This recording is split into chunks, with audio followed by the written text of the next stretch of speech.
안녕하세요.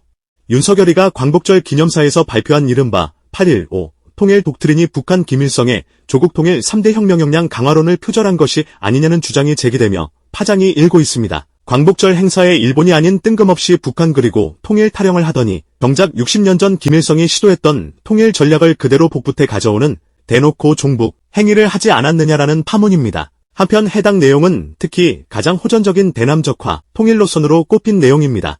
실제 김일성의 발표 이후 북에선 대규모의 무장공비 집단을 남쪽으로 내려보낸다던가 땅굴까지 파고 내려오곤 했었으니까요. 국정원 차장 출신인 박선원 더불어민주당 의원은 19일 국회 기자회견에서 윤석열의 통일 독트린에 대해 내용을 확인하다가 경악을 금치 못했다라며 서술 방식과 체계, 근거 등의 표현만 다를 뿐 사실상 1960년대 김일성의 조국 통일 3대 혁명 역량 강화론과 유사하다고 짚었습니다. 통일 관련 독트린을 발표하려면 적어도 5가지 절차가 필요한데 그 절차가 완전 생략됐다며 완전 졸속의 북한 추종자가 작성한 것으로 볼 수밖에 없다라고 직격했습니다. 윤석열의 통일 독트린에 대해 가장 기초적인 작업, 남북한 통일 방안 비교조차 하지 않은 채 졸속으로 내밀었거나 아니면 북한의 주사파 동조 세력이 작성한 것이라고 판단한다라며 역대 우리 정부의 통일정책 수립과 전혀 딴판이라고 짚었습니다. 김일성은 1964년 2월 27일 당중앙위원회 제4기 제8차 전원회의에서 조국 통일 3대 혁명 역량 강화 노선을 공식 채택한 바 있습니다. 당시 김일성은 3대 혁명 역량을 강화할 주체가 활동할 공간을 국내, 남한, 국제로 구분합니다. 김일성은 우선 북한 내부를 향해선 무엇보다 혁명 역량을 강화해야 한다. 모든 당원들과 근로자들을 막스레닌 사상으로 교양개조하여 굳은 신념을 가지고 싸워나가도록 해야 한다. 라고 합니다. 윤석열은 통일 독트린에서 우리 스스로 자유의 가치에 대한 확신을 더욱 강하게 가져야 한다. 검은 선동 세력에 맞서 자유의 가치 체계를 지켜내려면 우리 국민들이 진실의 힘으로 무장하여 맞서 싸워야 한다라고 합니다. 내부를 향해 가치관을 확고히 하고 역량을 배양해야 한다는 부분이 일치합니다. 김일성은 둘째로 남한을 향해선 남조선 인민들을 각성시켜야 하며 그들을 강력한 혁명대오로 조직하여야 한다. 남조선 사람들이 북조선에 와보면 누구나 다 북조선 정치가 옳다는 것을 인정하게 될 것이다 라고 했습니다. 윤석열도 통일 독트린에서 북한 주민들이 자유통일을 강력히 열망하도록 실질적인 변화를 끌어내는데 더욱 적극 나서야 한다. 북한 주민들이 다양한 경로로 다양한 외부 정보를 접할 수 있도록 정보 접근권을 확대하겠다라고 합니다. 변화를 이끌어내기 위해 정보 접근성을 거론한 것 역시 일치합니다. 김일성은 셋째로 국제사회를 향해선 세계의 모든 사람들에게 조선 사람들이 자기 조국의 통일을 위해 진지하게 노력하고 있다는 것을 알려줘야 한다라고 했습니다. 윤석열도 통일 독트린에서 통일 대한민국이 세계의 평화와 번영에 기여하는 나라가 될 것이란 믿음을 국제사회에 널리 확산시켜야 한다라고 합니다.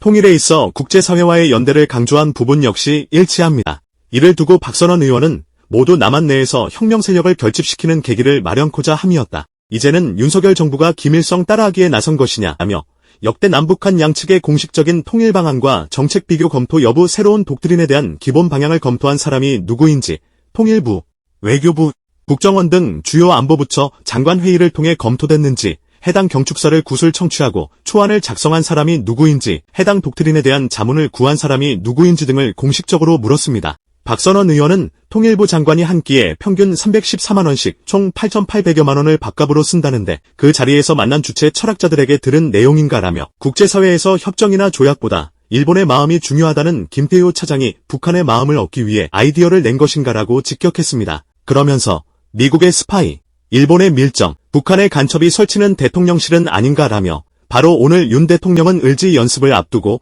자유민주주의 체제를 위협하는 반국가 세력들이 곳곳에서 암약하고 있다고 했는데 먼저 대통령실부터 살펴봐야 하는 것 아닌가라고 직격탄을 날리기도 했습니다. 나아가 이번 메시지를 작성한 팀이 누구이고 검토한 사람이 누구인지 국민들에게 그 과정에 대해 소상히 밝혀야 한다며 만일 불응할 경우 국정조사를 통해서라도 밝혀낼 것이라 직격했습니다. 이처럼 60년 전 김일성의 발표와 광복절 윤석열의 독트린 발표가 상당히 유사하다는 점은 정세현 전 통일부 장관도 거론했습니다. 정세현 전 장관은 19일 김어준의 겸손은 힘들다 뉴스공장에 출연해 김일성의 60년 전 발표와 관련 그때 북한은 64년이면 우리가 아직 경제적으로 북한보다 못 살 때라며 70년대 초반까지는 북한이 잘 살 때인데 그때 그 경제적 우위에 있는 것을 근거로 해서 그 다음에 박정희 군사 쿠데타 이후에 정권이 아직 안정 못된 그런 상황에서 잘 흔들면 남쪽에서 밑으로부터의 혁명이 일어날 수 있다. 그래서 밑으로부터의 혁명이 일어나도록 선전선동을 강화한 것이라고 설명했습니다. 정세현 전 장관은 밑으로부터 혁명을 유도한다는 그런 개념인데 사회주의 기제 건설을 하고 남조선 혁명 역량을 강화해서 밑으로부터 혁명이 일어난 뒤에 그것을 이제 북한이 남한을 흡수할 때 국제사회로부터 그럴 수밖에 없다는 식으로 지지를 받아내려고 했던 것이라고 설명했습니다. 그러면서 윤석열의 독트린 발표에 대해 저건 완전히 그러니까 컨트롤 C, 컨트롤 V라며 표절 흡수 통일 전략이라고 설명했습니다. 정세현 전 장관은 89년 1월 1일 신년사에서 김일성이 이제 통일은 누가 누구를 먹거나 누가 누구에게 먹히는 방식으로 돼서는 안 되겠다 하고 나온다 라며 북한도 이런 흡수 통일 전략을 35년 전에 이미 포기했다고 설명했습니다. 즉 북한도 오래전에 폐기한 방식을 윤석열 정부에서 끄집어내 발표하고 있었다는 겁니다.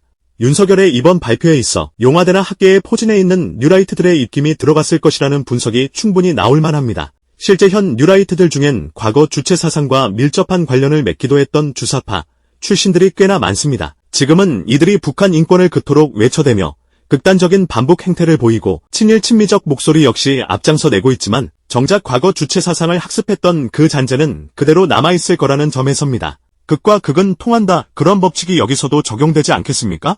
윤석열이가 19일 국무회의에서 우리 사회 내부에는 자유민주주의 체제를 위협하는 반국가 세력들이 곳곳에서 암약하고 있다라며 북한은 개전 초기부터 이들을 동원해 폭력과 여론몰이, 선동으로 국민적 혼란을 가중하고 국민 분열을 꾀할 것이라며 뜬금없는 북풍 타령에 나섰습니다. 그러면서 이러한 혼란과 분열을 차단하고 전 국민의 항전 의지를 높일 수 있는 방안을 적극 강구해야 한다라고 목소리를 높였습니다. 일본에게 설설기는 외교로 일관한 데 이어 용화대 요직이나 장관직 등의 식민지 근대 화론을 우겨대는 뉴라이트들을 극단적으로 기용하며 여론의 큰 비난을 사자 역시 예상대로 북한 타령을 하고 나선 것입니다. 이런 식으로 갈라치기를 일삼아놓고는 민생은 파탄으로 몰아놓고선 정권의 만행을 비판하는 이들을 북한을 추종하거나 이롭게 하는 세력으로 규정하는 듯한 망언을 씨부린 것입니다. 윤석열이는 지난해 광복절 경축사에서도 공산 전체주의를 맹종하며 조작선동으로 여론을 왜곡하고 사회를 교란하는 반국 가세력들이 여전히 활개치고 있다라며 공산 전체주의 세력은 늘 민주주의 운동가, 인권운동가, 진보주의 행동가로 위장하고 허위 선동과 야비하고 폐륜적인 공작을 일삼아왔다라고 한 바 있습니다. 또 올해 경축사에선 사이비 지식인들은 가짜 뉴스를 상품으로 포장하여 유통하며 기득권 이익 집단을 형성하고 있다라며 이들이 바로 우리의 앞날을 가로막는 반자유 세력, 반통일 세력이라고 했습니다. 그 외에도 사례는 셀 수 없이 많은데 여기서 한 발짝도 달라진 것은 없는 거죠. 그러나 정작 앞에서 박선원 의원과 정세현 전 장관이 언급했듯이 김일성 따라하는 발표를 한 건 누구였습니까? 시민들의 자유를 극단적으로 억압하려는 북한 김씨왕조스러운 짓거리를 서슴지 않고 지금 해대는 자들이 누구입니까? 이런 놈들이야말로 진짜 북으로 다 북송시켜야 하지 않겠습니까? 이를 두고 민주당은 노정면 원내대변인 브리핑에서 우리 사회 곳곳에서 암약하고 있다고 한 반국가 세력들은 해방 후 친일파가 독재 정권의 하수인들이 즐겨 쓰던 표현이라며 북한의 회색지대 도발에 대응해야 한다며 전 국민의 항전 의지를 높일 수 있는 방안을 강구해야 한다고도 했다. 빨갱이 소탕 작전이라도 벌이겠다는 뜻이냐라고 물었습니다. 전우용 역사학자 역시 페이스북에 진짜 반국가 세력 암약하는데도 방치하면서 국민에게 항전을 맡겨야 할 정도라면 이렇게 무능한 정부는 갈아치워야 한다라며 정부 요직의 뉴라이트 인사들을 전면 배치한 데 대한 반발이 거센 상황에서 나온 발언이니 그가 말하는 반국가 세력은 뉴라이트에 반대하는 세력이라는 뜻일 것이라고 해석했습니다. 전우용 학자는 역대 독재자들은 반국가 세력을 자기와 의견이 다른 세력이라는 말로 썼다라며 박정희는 유신에 반대하는 사람들을 반국가 세력으로 몰았다. 전두환도 고문살인을 규탄하는 사람들을 반국가 세력으로 몰았다. 박정희와 전두환은 그래도 자기를 위해서 반국가 세력을 조작했다라고 했습니다. 전우용 학자는 지금 국민의힘은 이종찬 광복회장이 국론을 분열시켰다며 뉴라이트로 국론 통일을 주장한다라며 친일하지 않으면 반국가 세력이 되는 건 일본에서나 가능한 일이고 일제강점기 식민지 상황에서나 가능했던 일이다. 이제 심리적 일제강점기가 아니라 사실상의 일제강점기가 된 듯하다라고 짚었습니다. 윤석열이는 이처럼 극단적 일본 굴종에 대한 비난 여론을 덮어보겠다고 식상하기 짝이 없는 북한 타령을 시전하는 것인데요. 하지만 이는 먹히지 않은 지 꽤 오래됐습니다. 특히 지난 2014년 통합진보당 해산 파동 이후엔 먹히지 않게 됐죠. 그 대표적 예시 하나만 들면 지난 2016년 총선 당시 국힘 전신 새누리당 후보들은 통합진보당 출신인 윤종호, 김종훈 두 후보를 향해 색깔론 공세를 퍼부었는데요. 정작 윤종호, 김종훈 당시 후보는 새누리당 후보들의 20%포인트 이상 큰 차이로 압승하며 그런 북한 타령은 더 이상 먹히지 않는다는 것을 확인시켜준 바 있습니다. 또 당시 경남 김해열에선 김경수 전 경남지사와 천하장사 출신인 이만기 씨가 붙었는데요. 이만기는 당시 김경수를 향해 김일성 주체 사상 드립을 치는 등 색깔론 공격을 퍼부었으나 정작 선거 결과는 김경수가 거의 30%포인트 가까이 앞서며 대승을 거둔 바 있습니다. 그런 낯기 낡은 북한 타령은 중도 무당층의 외면만 받을 거라는 겁니다. 윤석열이는 계속 그런 북한 드립이나 치길 바랍니다. 그러면 그럴수록 북한 김씨왕조 흉내내는 놈들이 누구인지는 더 많은 시민들이 알게 될 테니까요. 오늘도 감사합니다. 늘 건강하십시오.